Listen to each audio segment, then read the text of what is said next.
जो आपकी आने वाली किताब है अंग्रेजी का अलौकिक साम्राज्य, उसमें इस बात का आपने विलियम जोन्स के संदर्भ में उल्लेख किया है कि किस तरीके से जब वो हिंदुस्तान आए, तो वो एक पूरे एजेंडा के साथ आए कि वो ईसाई धर्म और हिंदू धर्म के बीच में कुछ चरित्रों का ऐसा घालमेल करेंगे कि दोनों के बीच में एक जुड़ाव बढ़ सके। तो वो जो एक पूरा जी हाँ, प्रसंग ये है। घटना, ये प्रकरण जो है वो 18वीं सदी के आखिरी वर्षों का है। जी। William Jones East India Company के शासन में कलकत्ता में जज की तरह नियुक्त हुए थे और वो इंग्लैंड में फारसी के और दूसरी कई यूरोपीय भाषाओं के, फ्रांसीसी वगैरह के बड़े बड़े बड़े विद्वान माने जाते थे। वहां की रचनाओं को उन्होंने अनुवाद किया था।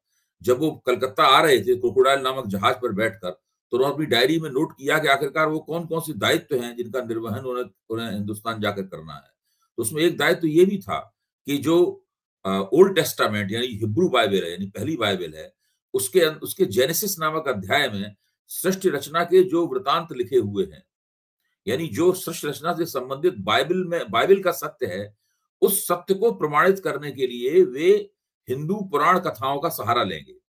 वो हिंदू पुराण कथाओं के जरिए उस बिब्लिकल ट्रुथ को, बाइबल में लिखे हुए सत्य को प्रमाणित करेंगे और उसको एक सर्वकालीन और सार्वभौम बनाकर पेश करेंगे। इस ये लक्ष्य लेके, ये लक्ष्य खुद उन्होंने अपनी अपनी डायरी में लिखा हुआ है और यहां आकर उन्होंने वही किया भी।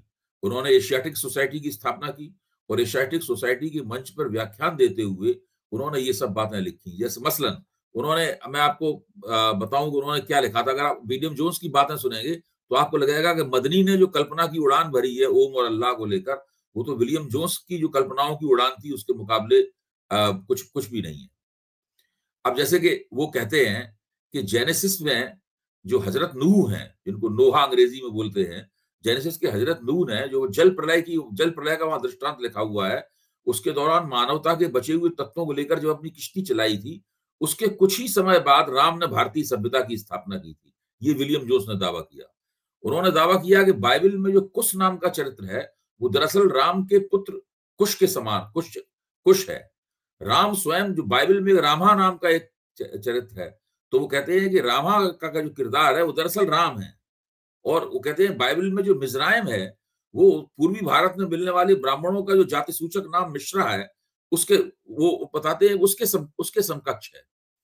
और तो और उन्होंने विष्णु के दशावतारों में जो दशावतारों के जरिए भी उन्होंने ईसाई दृष्टांतों को प्रमाणित करने का प्रयास किया। पद्म पुराण में उन्हें बाढ़ की कहानी मिल गई, जिसे उन्होंने फटाफट हजरत नूह की जो बाढ़ थी उसके साथ जोड़ दिया। फिर बाढ़ के साथ ही उन्हें मत्स्य अवतार, वराह अवतार और कूर्मावतार की कहानियां भी मिली। उन्हें लगा ये कहानियां भी हमारे लिए उपयोगी हैं। फिर उनके लिए उन्होंने आदम का मतलब लगाया मनु प्रथम, यानी जो मौलाना अरशद मदनी कह रहे हैं, ये विलियम जोन्स ने भी कहा था कि हमारे यहाँ पहले इंसान आदम थे, आपके यहाँ पहले इंसान मनु थे। तो वो आदम का मतलब था मनु प्रथम, लेकिन अरशद मदनी तो वहीं रुक गए। विलियम जोन्स और भी आगे गए। उन्होंने कहा नूह दूसरे मनु थे, मनु द्वितीय थे। फिर उन्होंने कहा कि बाढ़ जो है, बाढ़ का मतलब ही है मत्स्य कूर्म वराह के अवतार। नरसिंह अवतार के लिए उन्होंने बाइबल में से एक और किरदार ढूंढ डाला, निम्रौद ढूंढ डाला, जो बहुत ही बलवान आकेटक माना जाता है। उसके बाद में बेल को उन्होंने बाली बताया, रामा को राम बताया और फिर बताया कि उनका दूसरा अवतार था, बुद्ध के रूप में हुआ। तो ये सब इस तरीके से वो पेश करते रहे। मतलब उन्होंने हिंदू धर्म को हैम के वंश से, जो नूह के बेटे थे, उसमें एक हैम थे, तो हैम का अपना वंश था, जो कि जेनेसिस में वर्णन है। उसके जेनेसिस के 11वें अध्याय में, 10वें और 11वें अध्याय में इन चीजों के वर्णन है। तो बताया कि हिंदू जो हैं वो हैम के वंश से जुड़े हुए हैं और अतीत की जो यूनानी और रोमन सभ्यताएं हैं, वो दरअसल हिंदू उनके चचाजात भाई हैं। तो ये इस तरह करके उन्होंने पूरा वृतांत उन्होंने विलियम जोन्स ने तैयार किया है। और भारत में विलियम जोन्स की प्रशंसा करने वाले विद्वानों और बुद्धिजीवियों की लाइन लगी हुई है। विलियम जोन्स की कोई आलोचना नहीं करना चाहता है, तो विलियम जोन्स ने संस्कृत को भी, मानते हैं कि विलियम जोन्स ही थे, उन्होंने संस्कृत को विश्व के पटल पर एक महान भाषा के रूप में स्थापित किया।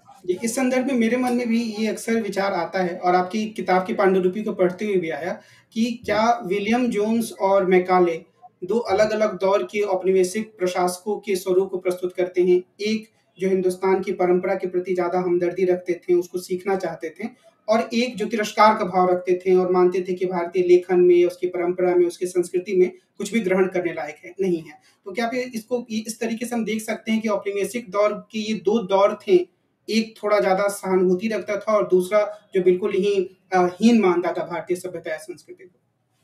देखिए, ये ऐसा नहीं है कि कोई भारतीय सभ्यता के साथ कोई सहानुभूति रखता था। मैं ये मानता हूँ कि जो 18वीं जब विलियम जोन्स भारत में सक्रिय थे, तब अंग्रेज भारत में अपने आप को नया-नया महसूस करते थे। उन्होंने बंगाल की दीवानी तो जीत ली थी और बंगाल के ज़रिए वो धीरे-धीरे करके अपने साम्राज्य का विस्तार कर रहे थे। लेकिन मुख्य तौर पर उनका अड्डा बंगाल में था। तो सारी की सारी घटनाएँ जितनी भी अंग्रेजों की शुरुआती भारतीय भारतीय जीवन में अंग्रेजों के जो शुरुआती हस्तक्षेप हैं, वो सारे के सारे बंगाल की ज़मीन पर हो रहे थे। और बंगाल में बैठे हुए जो प्राच्यवादी विद्वान थे, उन्हीं के ज़रिए भारत का ज्ञान प्राप्त करने की भी कोशिश कर रहे थे।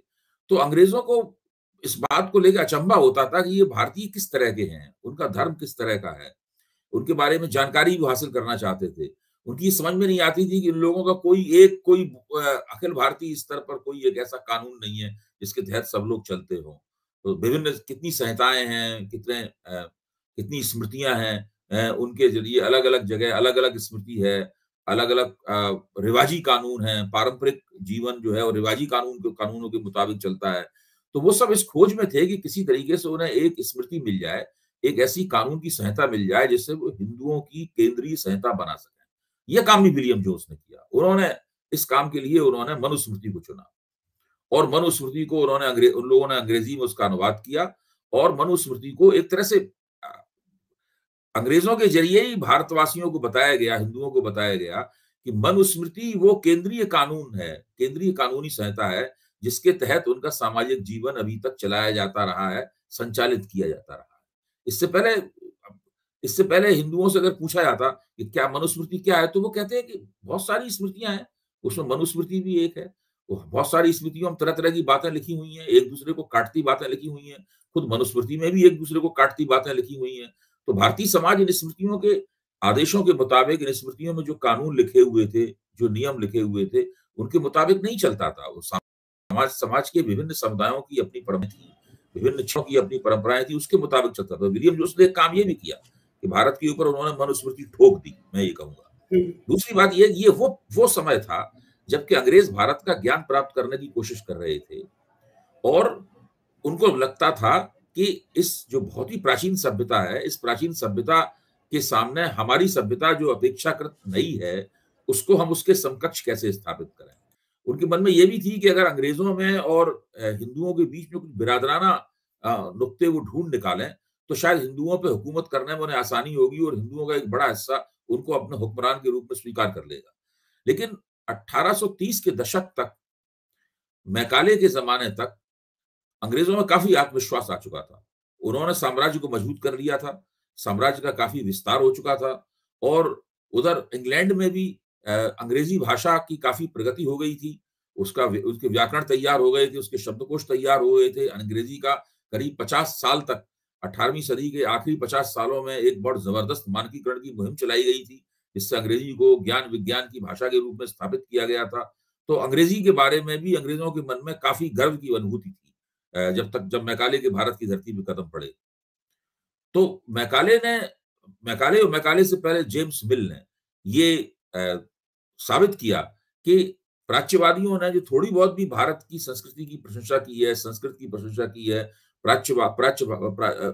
पौर्वात्य भाषाओं में लिखे गए साहित्य की प्रशंसा की है, उसको पूरी तरीके से नकार दिया जाए और ब्रिटिश सभ्यता और संस्कृति, खासतौर से और यूरोपीय सभ्यता और संस्कृति का पूरा रुतबा भारत के ऊपर गालिब किया जाए और पूरी तरीके से उसका सांस्कृतिक प्रभुत्व का दावा किया जाए।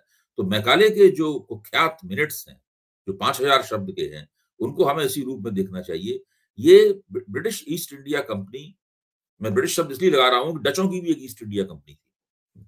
तो ब्रिटिश ईस्ट इंडिया कंपनी के शासन का भारत में दूसरा चरण था, जब वो अपना प्रभुत्व जमाने की स्थिति में आ गई थी।